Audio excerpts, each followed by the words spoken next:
And he did.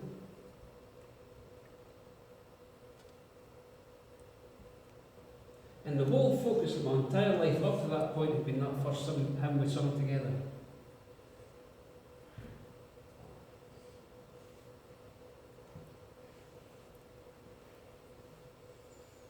I want you to understand, if you don't know how this feels, that this doesn't make any sense at that point. That has been the foundation of my life. I'm not saying any of this to boast. 25 years I've read through the entire Bible cover to cover. Every single year. And the only passage of scripture that made any sense to me for the first 4 months of this year was Ecclesiastes. To any sane, normal person, Ecclesiastes is the ramblings of a madman.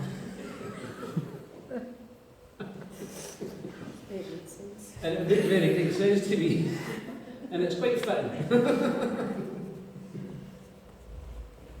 Now, I'm very aware that time's going on, so let's move quickly. I went all out. I wanted to heal myself. When you find out that clinical depression is the fact that your brain, my brain, does not produce serotonin. It just doesn't do it.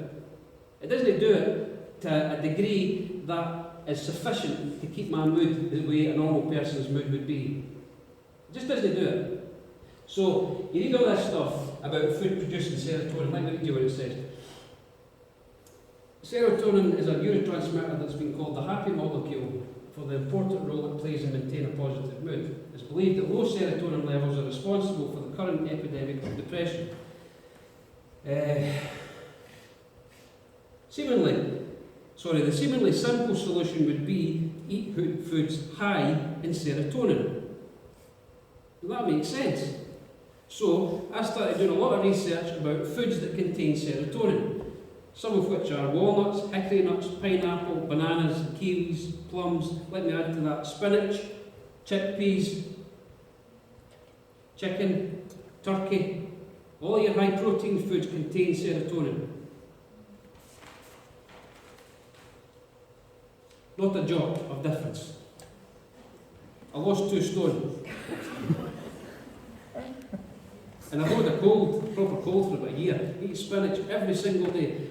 What I have for my lunch every single day is defrosted spinach, chickpeas, cooked chicken, plain, and sometimes in there I'll put carrots. That's my lunch every day. Food is fuel. Food is fuel. One of the best foods that you can put in your body is spinach. It's rotten. It's one of the best foods that you can put in your body. Popeye, it turns out, was actually right. So, the serotonin found in food, I missed a bit. The serotonin in food does not, here's the kicker. After eating all these things for nearly a year, I discovered this bit of research. The serotonin in food does not cross the blood-brain barrier that your brain security system has for keeping out foreign substances. How annoying is that? So the serotonin found in food does not get into your brain and will not boost your mood. Don't let anybody tell you, well, it doesn't. That's clinical research. Your brain keeps it out. That's how messed up that is. What it does do in your body, the process is that you produce this substance called, let me get this right, tryptophan. It's an amino acid that is the precursor to serotonin. So you need tryptophan to then kickstart and produce serotonin. All of these foods produce tryptophan. And when they go up and tap on your brain's door, your brain goes.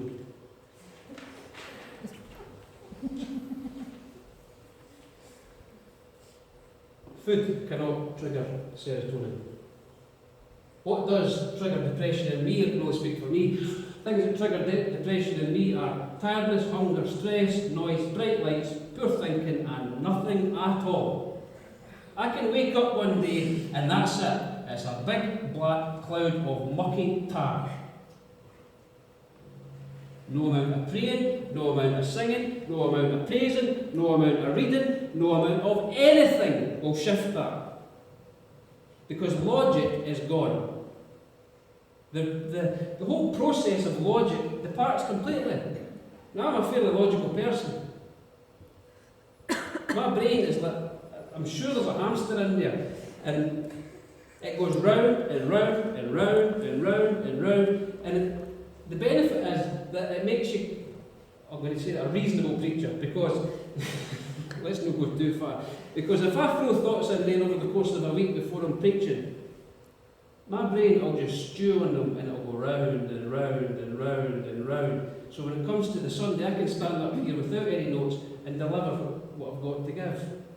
Because my brain has retained it, it's pulled out everything that it needs to pull out, it's put it all into place, and I can deliver it. But when you've got negativity and blackness and tar going on in there, and that's all going round and round and round and round, there is no room for anything positive to get in because logic is gone. Doubling up on your dose does not help. I can attest to that. Because all that does is do that and then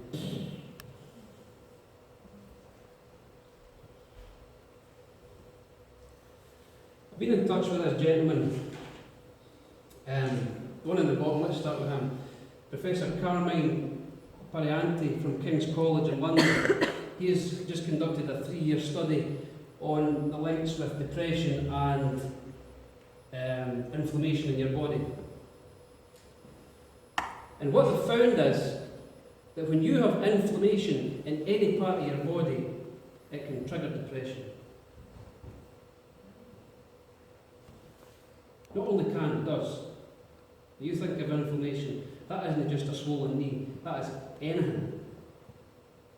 Cold, flu, any virus, anything that's attacking your white blood cells, anything that is inflammation in your body, if you have this lack of serotonin up here, the inflammation can trigger it. He published his study back in, July, I think, 7th of June. It was in the BBC News, and what they've discovered is that they can now do a blood test. If you go to your doctor, it's not been rolled out yet, if you go to your doctor, they can now do a blood test which will determine how much inflammation is in your system, where exactly it is, what level it's at, and prescribe a dose to suit that. It's an incredible step forward in research. And it makes sense. See when I've got the cold? See when I'm tired? Hungry? The second bit of research was the 24th of August. This chap, Professor Ed Bullmore from the University of Cambridge, and he says, I think we have to be quite radical. He's the head of psychiatry at the University of Cambridge. The focus is on an errant immune system causing inflammation in the body and altering the mood. He said depression and inflammation go hand in hand. If you have the flu, the immune system reacts to that, becomes inflamed, and very often people find their mood changes, their behaviour changes, they're less sociable, more sleepy, more withdrawn, begin to have negative ways of thinking. All of these things are characteristic with depression. They're making progress. The church isn't. One of the most eminent, I'm not going to name him, but one of the most eminent Bible scholars in America has just released an article saying, essentially, count your blessings and think positive. Pray your way through the scripture verses that you know. Speak truth into your life. All good stuff. Doesn't cure depression. So what helps me? The things that help me are being outside, quietness, sleep, eating well, going to Nairn.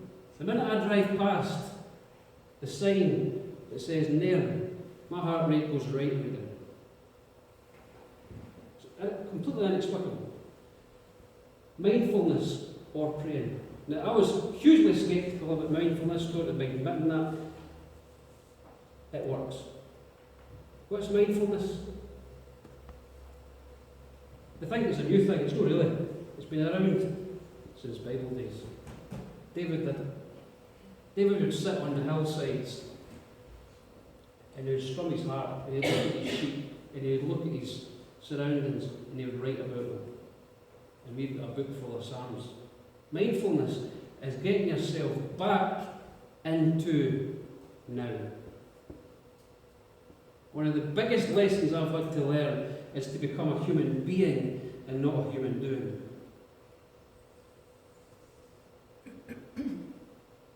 Long before Rihanna even thought of writing the song, I was all about work. That's lost to a lot of you, but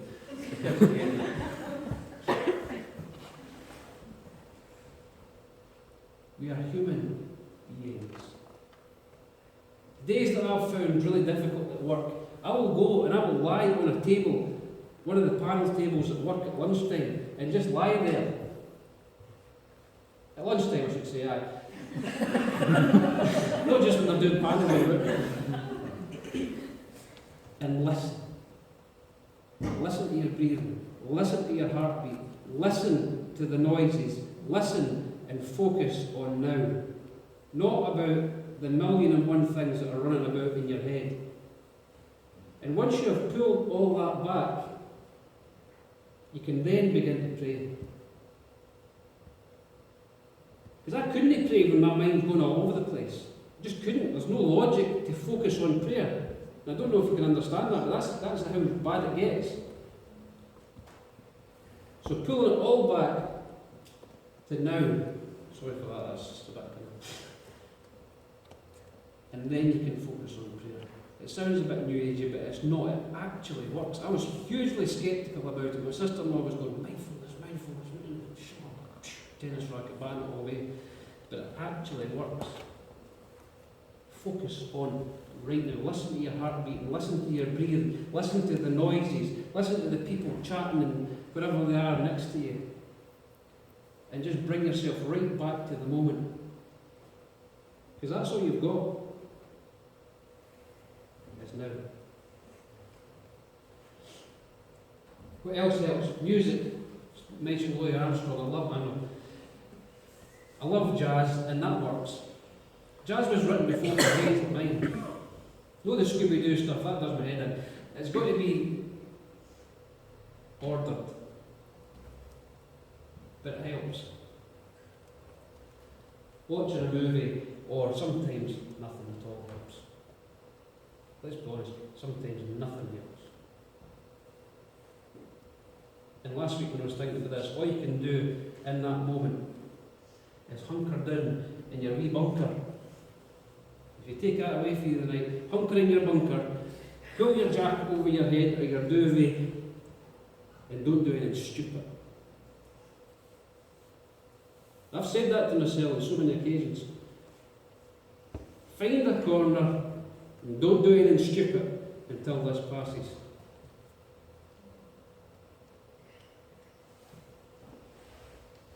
Because it will pass. Since going on this latest round of medication, everything has been an awful lot better. It's no fixed, it's no back to what it was, but it's better. You saw what I was like when I first walked through the doors. I couldn't look you in the eye. I want the people in the church to understand that what God is doing in His people isn't for nothing. It's not for nothing. There are people who need to hear what is written in your heart now because you've been through this. There are people who need to hear what you have got to say from your experience, how you cope with it, how you get through it, what you have experienced that will help them. Because what God is doing is moulding a people. If you give me 2 more minutes, we're finished. Mumford and Sons had a song out maybe 2 years ago. It was called White Blank Page. That spoke to me really loudly. Because it was like what God had done was, remember Etch-a-Sketch?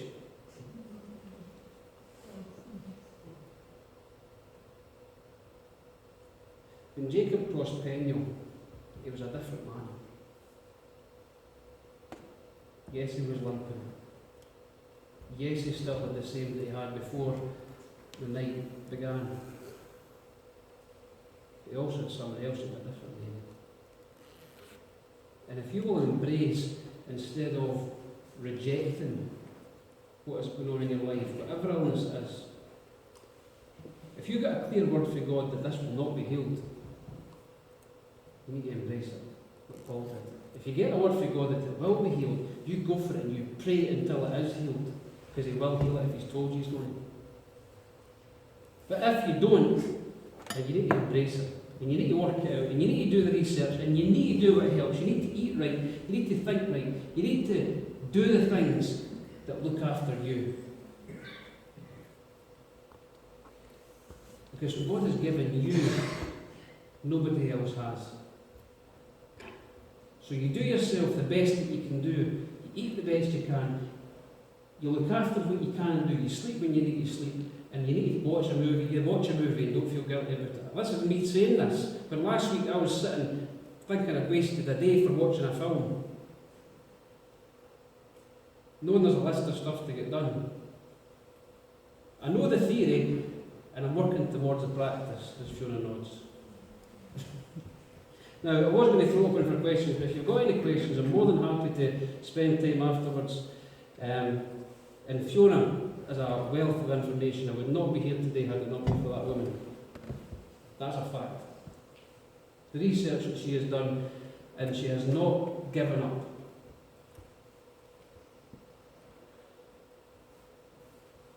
And she's done everything she could. She researched foods, she researched everything you can think of, because the best answers that she was getting from the Christian websites, leave them, because it's not getting any better. That is the word that is coming out of the church. Leave, because this is not going to get any better. As long as I'm drawing breath, which is hopefully going to be a long time, that will never be the voice that comes out of my mouth. It's easy for me to say it, it's Fiona that needs to say it. Now I hope these things have been a bit of a help to you, and like I say, I'm more than happy to talk about anything that we've discussed tonight. Let's just have a word of prayer and Jack's going to come up with the final hymn. Father, we just really thank you for your goodness to us.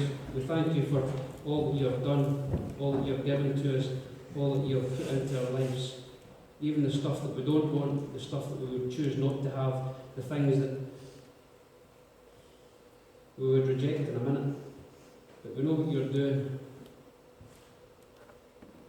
Because your word tells us that we are moulding us so that we are fit to be in your presence. You are changing us from glory to glory so that we are fit to be in the very presence of Almighty God for all eternity. And much as we hate what you're doing at times, Lord, we thank you for it. Lord, we just really pray that you take these simple thoughts tonight and use them for the glory of your name.